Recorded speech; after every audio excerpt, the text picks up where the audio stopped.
and welcome to The Update. I'm Michelle Stevenson. Hundreds of soldiers will be moved to Townsville, Darwin and Brisbane as part of a major defence restructure. The federal government hopes that the shift to the northern bases will help Australia prepare for a possible conflict in our region. Defence Minister Richard Marles says it's a chance for soldiers to learn new skills as well as technologies. That provides really exciting opportunities and really exciting prospects and careers for people who are in Army. And that's the best thing we can do to both attract people to serve in the Army and to retain people's service within the Army. The federal opposition, though, is slamming the major restructure, accusing the government of shrinking and dispersing our defence force.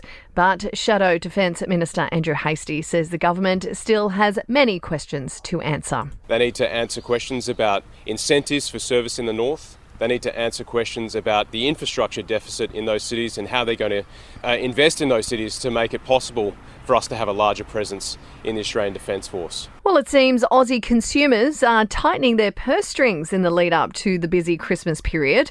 According to the Bureau of Statistics, retail sales figures show turnover rose only 0.2% in August. Food spending is also down 0.3% as cost of living pressures continue to hit consumers hard. Now, Victorian taxpayers will be forking out big. That's thanks to former Premier Dan Andrews' golden handshake. The Labor leader qualifies for the state's old superannuation scheme. That means he'll pocket upward of $300,000 a year for the rest of his life. And Sony is working to verify whether its systems have been hacked after a ransomware gang claimed that they'd breached the company while threatening to sell stolen data. It's believed to have involved all Sony systems, including PlayStations, with the company currently investigating. Now, sport and entertainment are next.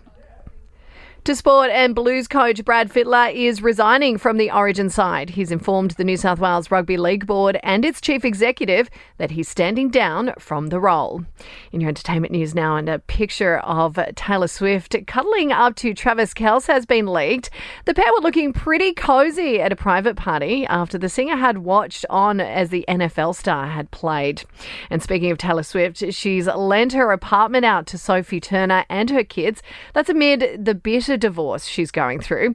The actress is staying in the New York City address during her legal tangle with Joe Jonas. And Selena Gomez has been spotted having dinner with pal Brooklyn Beckham, the pair catching up while in Paris for Fashion Week. That's the latest from the Nova Podcast News team. We'll have another episode of The Update for you tomorrow. I'm Michelle Stevenson.